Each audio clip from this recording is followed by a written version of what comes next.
Hey, everybody. Thanks so much for joining us right here on The Right View. Ladies' tea. Tonight, we got a couple that we love to have on. We are joined by Editor-in-Chief of the Post-Millennial and Human Events, Libby Emmons, as well as writer for the Daily Caller, Brianna Lyman. Libby and Brianna, I just, I don't even know where to start with things. I feel like there's so much going on. There's so much to talk about. There's so much that feels messy and upsetting out there. Obviously, we have seen all of the anti-Israel, anti-Semitic protests across college campuses in Grand Central Station a week or so ago. And then over the weekend, I got a news alert on like Saturday night that you had people surrounding the White House, scaling the security fence there. And obviously, these are the same kind of thing, anti-Israel protests at the White House. Their chant, Libby, they were chanting, Biden, Biden, you can't hide. We charge you with genocide. They were also chanting Intifada, which is referencing the 1987 Palestinian uprising against the Israeli occupation of the West Bank and the Gaza Strip, I guess indicating that they are for that sort of thing happening again. Also chants of Allahu Akbar, which means God is great, of course, also chanted by terrorists.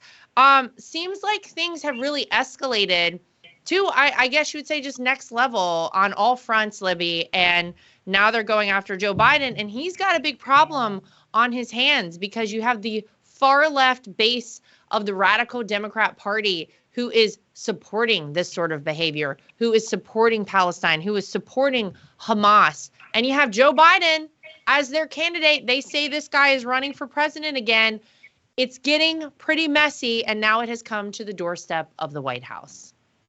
Yeah, it sure has, and I am very much looking forward to the congressional committee that will stretch on for a few years to make sure that each and every one of these people who vandalized the White House grounds and who shouted at Joe Biden for committing genocide by supporting our allies is arrested and charged. I think that that's obviously what the Congress is going to take up next. They're going to occupy their time with this, just like these people occupied the White House grounds. I was actually pretty surprised to see the Secret Service not take any action against these people, not take any action against their signage and their screaming and their shouting, not take any action against the people that scaled the White House gates. Amazing. We know, of course, that Joe Biden was in Delaware this weekend. So, presumably he had no idea what was going on. Not that he would necessarily know what was going on if he had been in the West Wing. But yeah, these people are, this is not an organic movement. And I think that it's really important that we recognize that. This is a movement that is funded. It is well funded. It is backed by the Tides Foundation, some of these Arab advocacy organizations that are actually Hamas supporting groups in the US. Money is coming in from all over the world to support these protesters, agitators, activists, rioters, militants, pick a term that suits you. And the money is coming in. It's also in many cases sanctioned by the IRS because many of the organizations that are giving money out to these people are tax-deductible, charitable 501c3 organizations. So you can give your tax-deductible donations to groups that support this kind of terrorist advocacy. I mean, it's shocking. It's really shocking. I will say I give a lot of credit over in the UK because, Brianna, there were two women in London who displayed images of those Hamas paragliders who we know, of course, paraglided into that music festival in Israel, slaughtered, unknown amounts of people there, kidnapped people, tortured people, raped women, etc.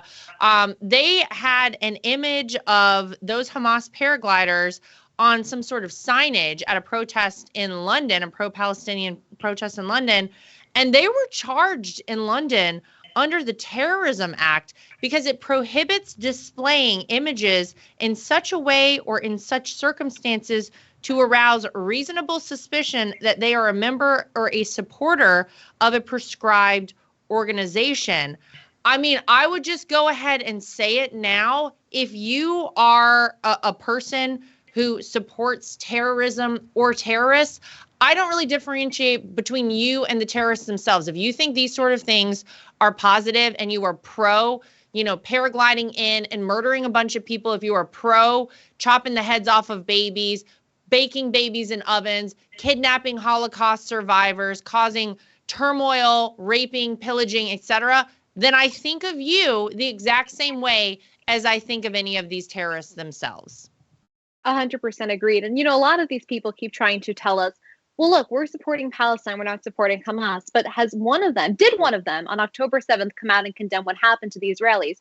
No, they just came out immediately and said, I'm pro-Palestine. So if Palestinians who elected Hamas into the Palestinian Authority, they control the Palestinian Health Ministry, if Palestinians didn't support Hamas, they wouldn't come out and say, I support Palestine in the immediate aftermath of this attack. They're the ones who are making that, that equivalency.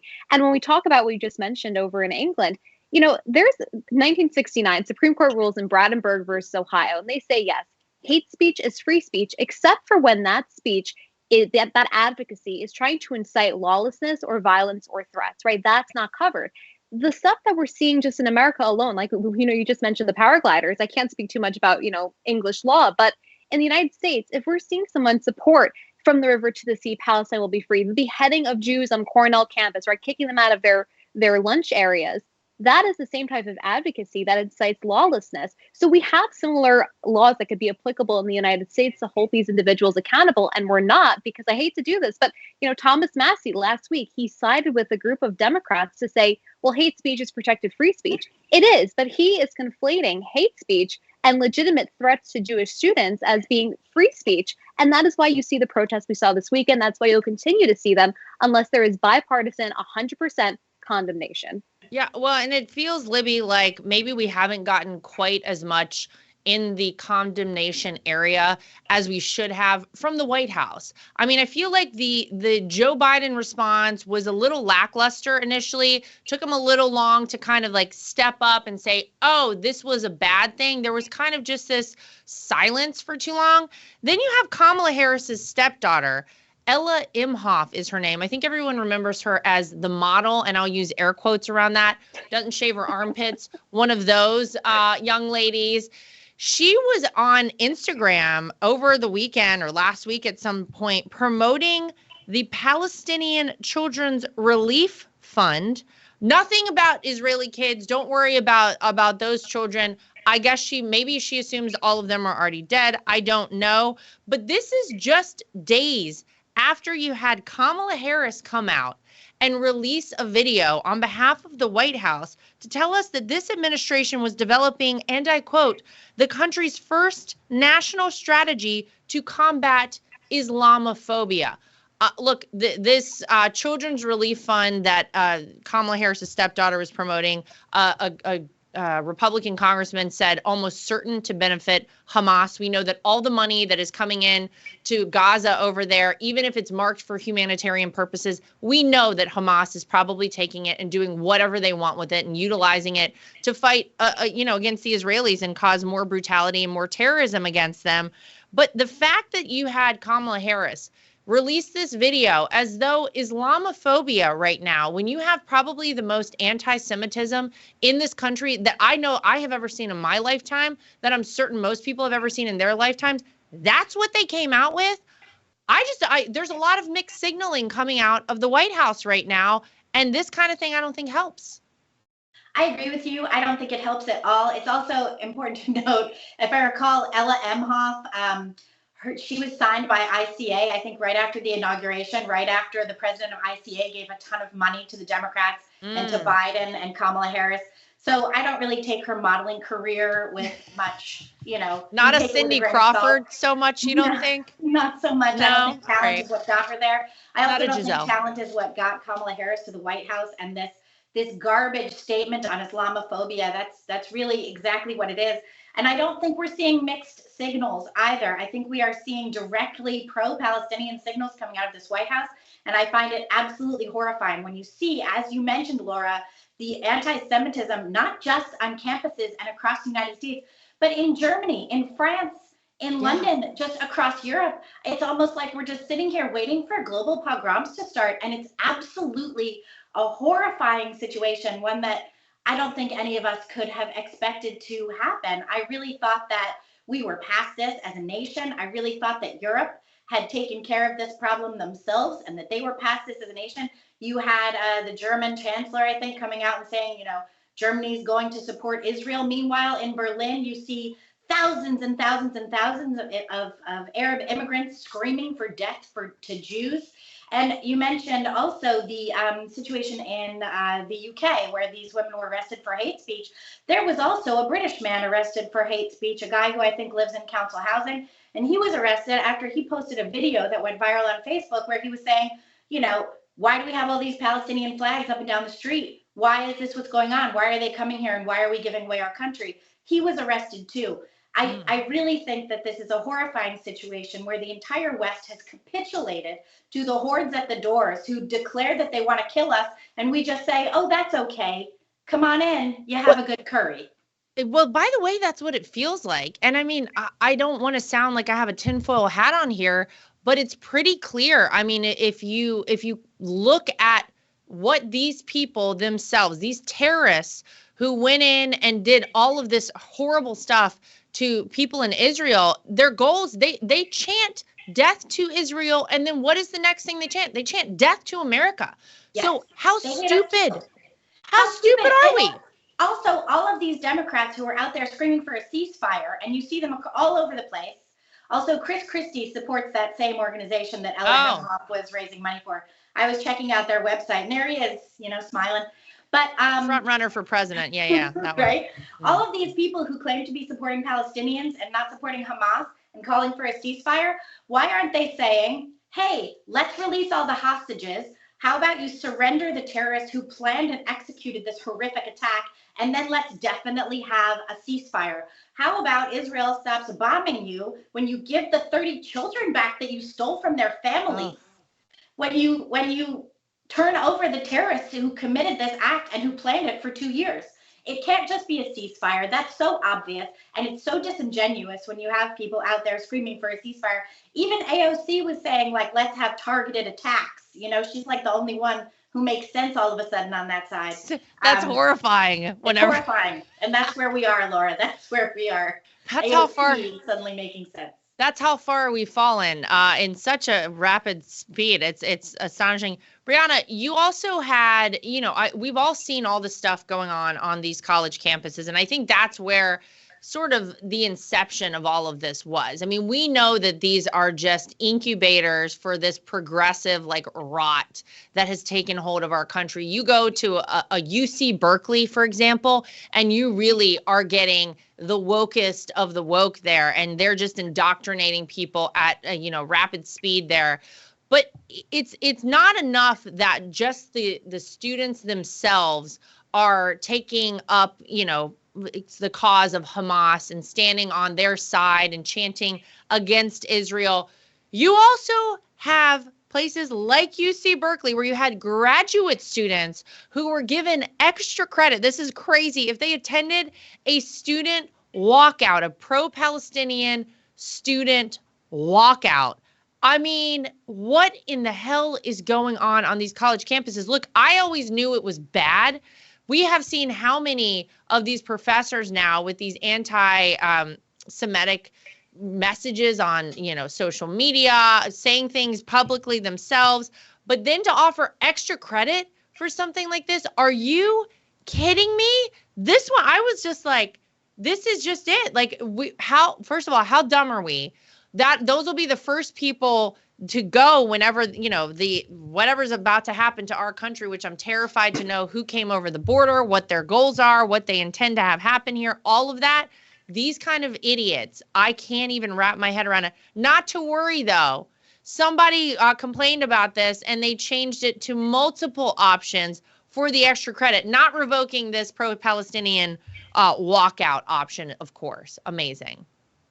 Yeah, compelled speech like this by a professor, by a graduate student, whatever it may be, is very dangerous, right? Because what they're trying to do is they're trying to establish this intellectual moral superiority, right? They're saying and they're signaling to these students that if you fall in line with my political beliefs, not only are they accurate because I'm an academic, but you also get extra credit. And so the message it sends to Jewish students or students who just aren't anti-Semitic, right, is that if you don't fall in line with those beliefs, one, you're going to be penalized for having a different sense of thought, right? There's no thought diversity that liberals so badly want. They don't allow it. And two, you're sending the signal that if you don't believe in what the Palestinians and Hamas are out there supporting, that you suddenly don't have the, educational capacities as others. And that's what's dangerous, because the teacher was not asking for these students to, play devil's advocate, right? Which is normal. You see that in schools K through 12 and college and whatnot. But to tell them that they will be treated differently, you are coddling these students by letting them believe that if you go out and fight for something such as murdering Jews innocently, you will be rewarded. And again, I bring it back to Thomas Massey not condemning anti-Semitism on campus. What more do you need to know about these people who say it's exhilarating? They say gave them a fresh sense of, to do when they heard about these deaths at the hands of Hamas. And so unless you have bipartisan condemnation, again, you will see this continue. I hope we see that. I hope we reach a point and it's not too late for that. I don't know. It feels very, very, I think people around this country are really worried right now. I can't tell you the number of people who come up to me, and they've been saying it for a long time, like, we need your father-in-law back. We need Donald Trump back in office. But now it's really like next level type of thing, because people really are starting to understand, wow, we are on the doorstep of a World War III. Look at what is going on all across the world right now. Look at our involvement as the United States. Look at the fact that you have this crazy messaging coming out of the White House when you don't have the ability to stand up for the right thing and stand strong and say, I really don't care, and point at Iran and say, you are to blame for this, and call them out as they should be. Then we are so weakened, and we are in such a precarious spot right now as a country, and honestly in the world. It is so terrifying to think about what is going on right now. But I sure hope we see bipartisan condemnation, because, my God, it shouldn't be that hard to do. Yet here we are. Something that I think probably should have been condemned a long time ago, of course, men participating in women's sports. We talk a lot about this. Libby, we always go back to the place where we say the problem is that it's a safety issue. It is not safe for women in so many different athletic endeavors to compete against men. It's not fair. And in a lot of cases, it's not safe. You have a great example of this from unfortunately, Massachusetts. Not that I'm surprised. There was a high school field hockey team. They were having a game, and a trans player, a man who fancied himself a woman, a senior who I believe, a true senior in high school, which we know how big a senior male can be, knocked out the teeth of the female player on the other team, leaving her hospitalized with severe dental and facial injuries. Apparently, the reason this guy could play is because in Massachusetts, they have the Equal Play Act, which warrants this sort of ridiculous behavior. And it's pretty clear, I think, if you look at Democrat-run states like Massachusetts, Democrats just don't care about women. They don't care about women's rights. They don't care about all we've gone through to reach the place we finally have found ourselves here in 2023. It's all just getting erased and washed away. And now you have a girl out there whose teeth are knocked out with severe facial injuries because they allowed a guy to play against her on a field hockey team. Yeah, we covered this at Post Millennial as well, and it was absolutely crazy to see this video. Now, field hockey is not necessarily a, low contact or undangerous sport. I remember watching games when I was in high school. I never played anything, but I did watch. And I think that it would be, it's clearly a terrible idea to have a man playing against women in a high school setting for a field hockey team. It's absolutely insane. And the entire concept of these co-ed sports where you have full contact, where you have, the full game going on, it doesn't make any sense, and it's dangerous to women. I actually was listening to a crazy thing this morning from this woman who says she's a man who was trying to race in various marathons this season. And she was getting a lot of pushback because she's taking testosterone. So all of these groups were like, well, you're drugging, you're doping, you can't be doping. And she was actually pushing to be on the women's team despite taking testosterone, and wanted that to be declared not doping simply because she's at the low end of the spectrum for male testosterone in her blood. So the whole thing is turning the entire concept of athletic fairness upside down, both for, women competing against women, women who are trying to compete against women but think they're men and have beards. It's all just absolutely insane. And it's not just a safety issue, but it's also about technique and all of these other things. If you look at the way women play hockey and the way men play hockey, they are drastically different sports. So it doesn't make any sense that someone who is a male senior in high school, who has that kind of size, who's just come through puberty, who has all that muscle mass and bone mass, and yes, testosterone running through his blood, should be playing against the young women. It's unfair and it's wrong. It's so wrong. My son is 6 years old and he's on a soccer team. It's the U6 soccer team, which means all the kids in there are either 5 or 6 years old. And we're coming to the end of the season. The last game is this Saturday. And at the end of the game, this past Saturday, the coach was talking to all the parents about next year, about U7, because right now it is a co-ed team.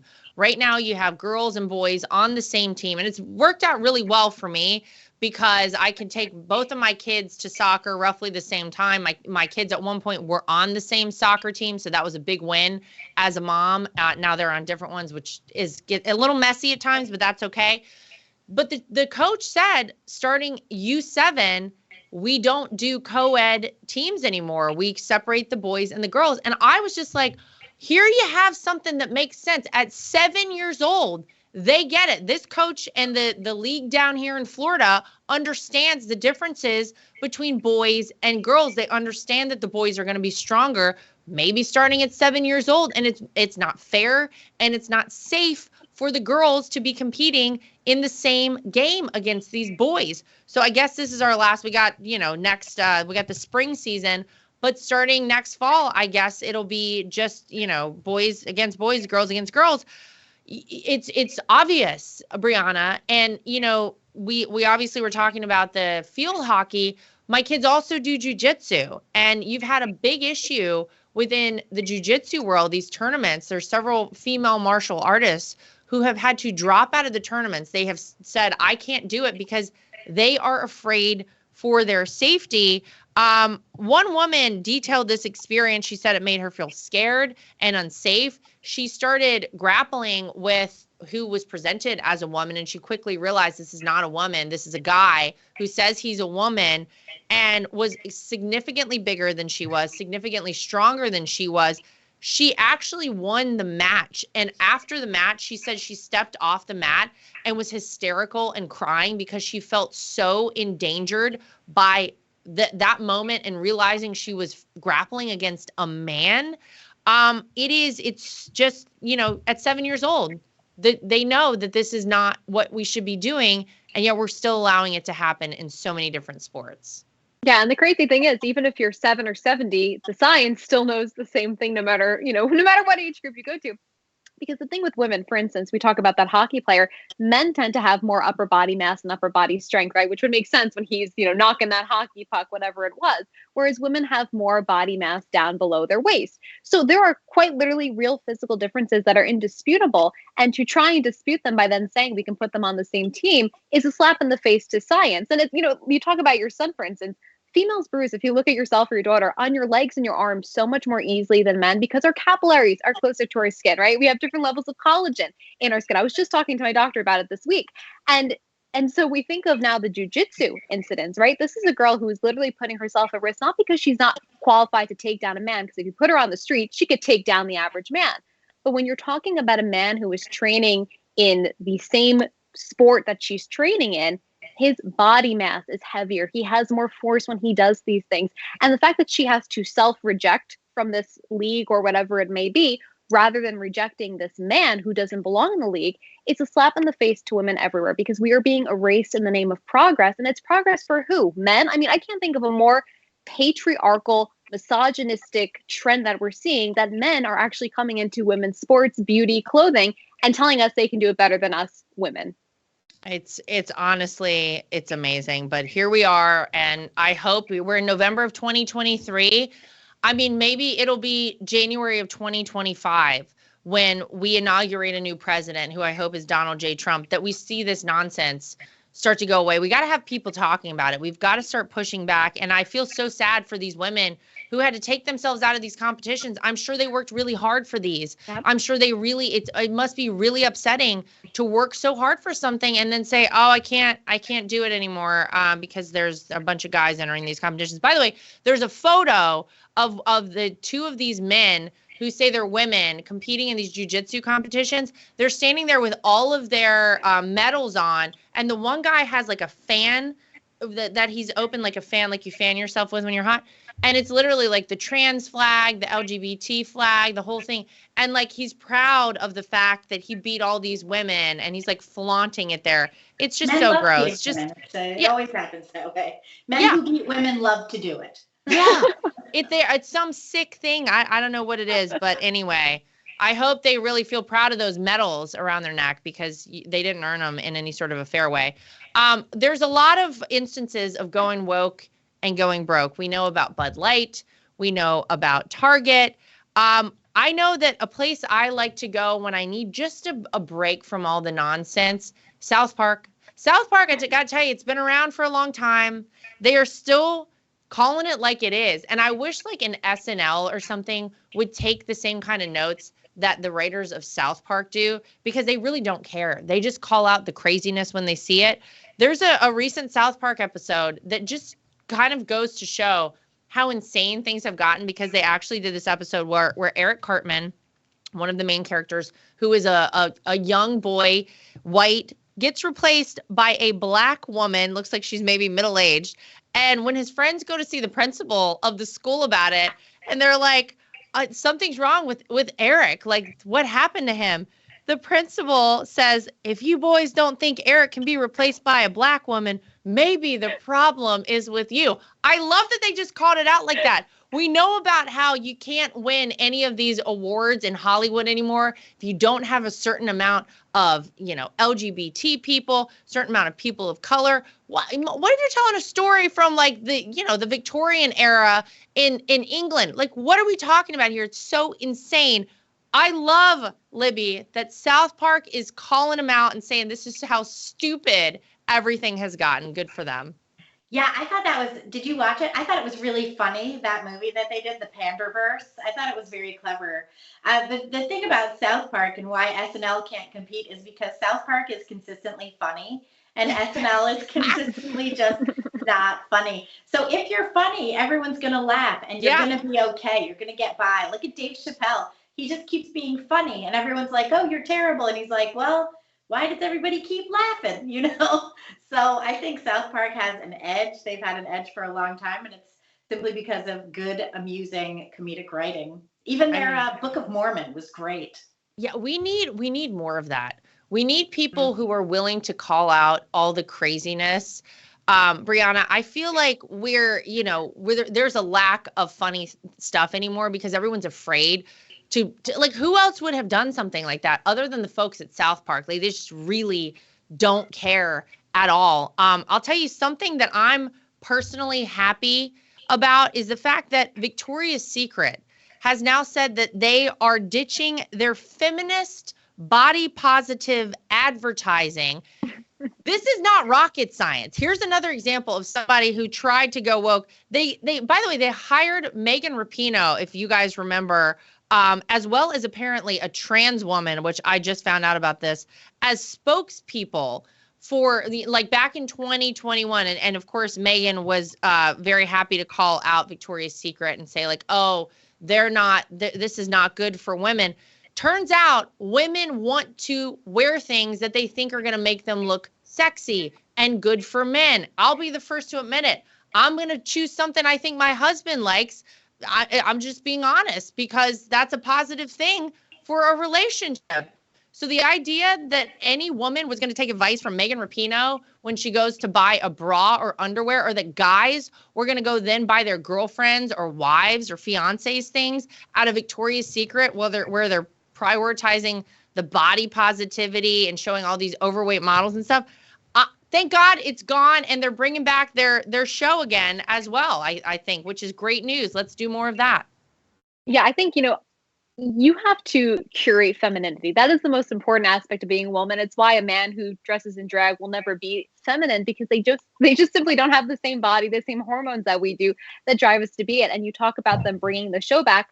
That's terrific, because young girls have seen people like Lizzo on stage, and I'm not, condemning someone for being obese, but they've glorified obesity. You should be glorifying skinny women, not because they're skinny, but because it's healthy, right? Having all that extra body weight is unhealthy. So when you glorify someone who's obese, you're not glorifying a health positive lifestyle. And like you said, women buy lingerie because they want to feel sexy, right? It's about femininity. Yeah. And so to try and say, oh, well, you could wear this, or a man can wear this. I don't want to wear a piece of lingerie that looks better on a man. It makes me feel masculine. I want to wear a piece of lingerie that only looks good on women. So kudos to Victoria's Secret for jumping on the bandwagon that Bud Light and Target had to, after they realized consumers didn't want to shop there anymore. I mean, like, it just makes sense. You want models who you're like, oh, I want to look like that. Right. Not like you look at it and you're like, would I want to look Could my like husband that? Look at this too? Yeah, like, what do we do? Why would you ever think that is a great idea? I don't know, but I'm glad we're done with that chapter, at least at Victoria's Secret, because apparently they were losing a lot of money, no shocker, and they kind of got the message that maybe we were doing things wrong promoting this whole ideology. Something I think we talk about on here is a lot as well. Airplanes. There's a lot of crazy stuff that goes on airplanes. There's a whole host of issues apparently with reclining your seat.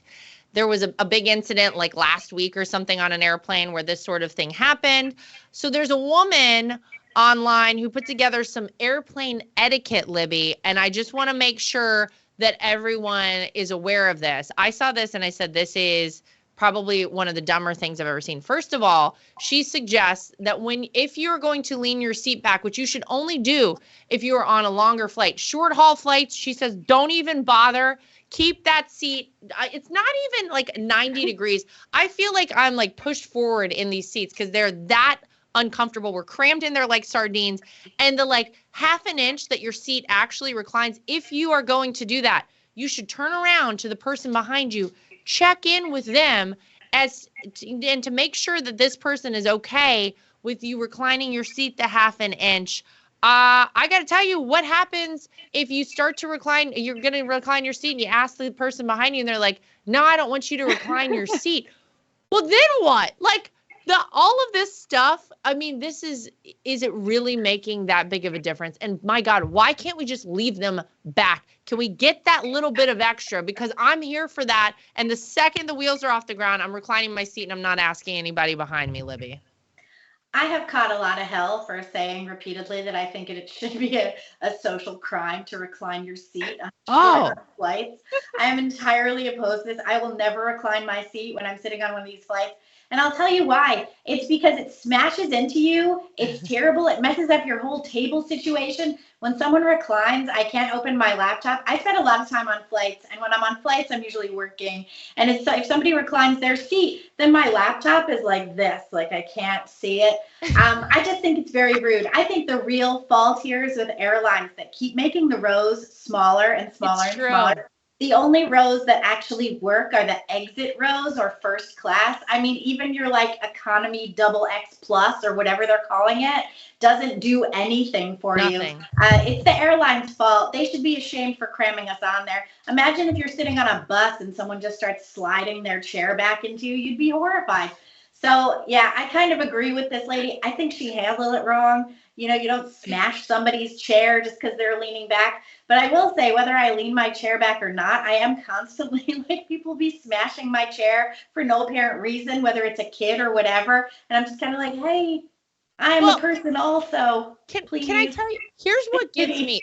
Now, this is one that I have a real problem with. The person who's actually sitting behind me gets up, and in order to steady themselves when they get up, they grab the back of your seat. Grab your hair. Jerk you back, and then the seat you get like catapulted forward when they stop, and I'm like, what is going on? No one knows how to behave. I'm very conscious of that, Brianna, but I got to tell you, I need that half an inch. Libby, don't sit behind me on an airplane because it's not going to go well. I never will. All right, total disclaimer. I've been on an airplane 4 times, so I don't have enough flying. And it was my first ever plane flight was in April. So I am big into Disney, folks. Oh yes. my gosh. Well, we're giving you a lot of tips here, and we're coming at you from all different perspectives. I'm with Lara on this one. I think I would recline half an inch because I get flight anxiety and I need all the room I can get to like possibly throw up or like possibly have a panic attack. Like I need that. Oh no. Oh my God. It's like, it's bad enough. The other things that this woman says is, I mean, this is literally so obvious. No perfumes, no perfumed hand creams, no nail polish. Are there people like doing full manicures on a flight? If I saw that, I would have to take a video of that. I can't even. But then again, nothing surprises me anymore because it really shows you the decline of our society. If you go to the airport, if you go on an airplane, people have no respect for themselves. I don't know if they've showered. I don't know if they've brushed their teeth. I don't know anything. I'm just like, wow. It's, to look at like photos back in the 50s of people flying where they got dressed up and everything. And now to fast forward today, I mean, or the people who walk around airplanes without their shoes on. Oh, no. Should these people not be like dragged off the plane and sent to the care wash list? By the way, my kids, you could ask my kids. My kids a couple of times have tried to do that and they got scolded by me. No, ma'am, we don't get down like that. It's gross for your feet and it's gross for everybody else too. Yeah, they wanted to go to the bathroom like that. Are you crazy? Oh. Over You're my a good dead mom body. for not letting them do that. I'm glad you laid down the law. Yeah, thank God. Thank God. They're still here to tell the tale. Thank you. They can say thank you to me later. All right, Brianna and Libby, thank you both for joining us for this episode of The Right View Ladies Tea. To everybody at home, as always, make sure you like, subscribe, share, and follow. We'll see you back here next time for more of The Right View.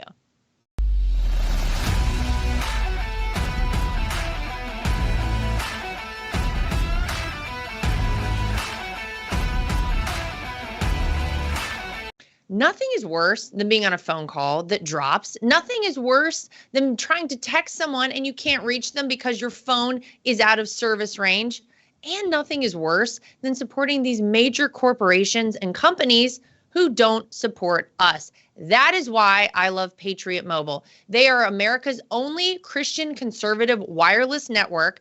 They use every cell tower out there available to all networks so that they have the greatest 4G and 5G coverage nationwide, and they support the causes that are important to us as conservatives. If you go today to patriotmobile.com/Lara Trump and use the promo code Trump, you will get free activation today. Again, that is patriotmobile.com/Lara Trump. The promo code is Trump for free activation so that you can get a great cell plan and feel good about doing it. So I'm like a lot of people. I love to wear an Apple Watch, but I hate how it looks. And I scoured the internet to search for the best looking Apple Watch cases I could find, and I found it. goldandcherry.com. They have absolutely beautiful watches, as you can see here. Everything is waterproof. Everything looks good with different outfits. You can get sporty, you can get fancy, but they are great quality, made out of Delaware in the United States of America.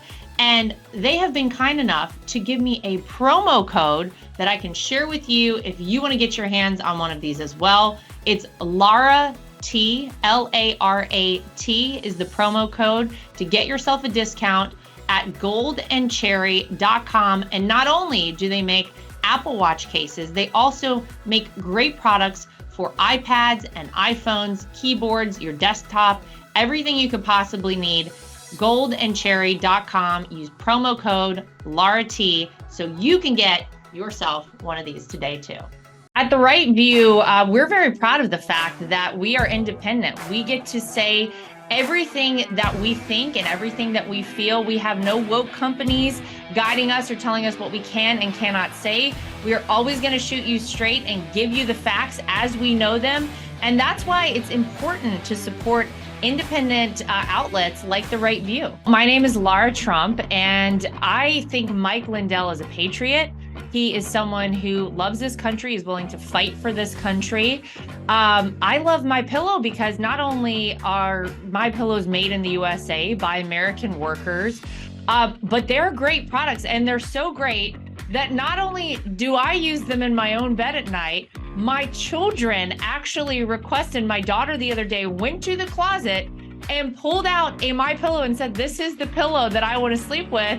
And I gotta tell you, she loves it and will have nothing to do with any other pillow. So it's a big hit around our house. My dogs also happen to sleep on MyPillow dog beds. So all around the Trump household, we're big fans. If you go to mypillow.com today and use promo code Trump, again, promo code Trump, you will not only save money, but you will help us continue this show and other shows like it and help us continue the fight for the future of America. Inflation has impacted all of our lives. I don't think anyone can go to the gas pump or the grocery store without noticing that it is a major factor. And unfortunately, it's not going anywhere. It doesn't seem like it's going down in the way that we would like it to.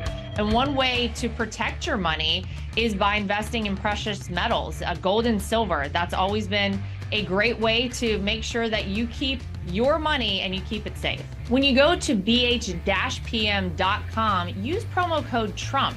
That way, if you decide you want to invest in gold and silver, you'll save yourself a little bit of money. We live in a time that's very interesting. A lot of us out there feel like a lot of our rights are slipping away. And if you're like I am and you want to have the right to choose whether or not to have a vaccine, how to live your life freely, and you're looking for a great doctor, I've heard amazing things about Dr. Sherwood. He's somebody who you should really check out and check into, and it'll help support this program and keep us going. So go to sherwood.tv and use promo code Trump. Again, sherwood.tv and use promo code Trump. You can save yourself some money and help us keep our program going.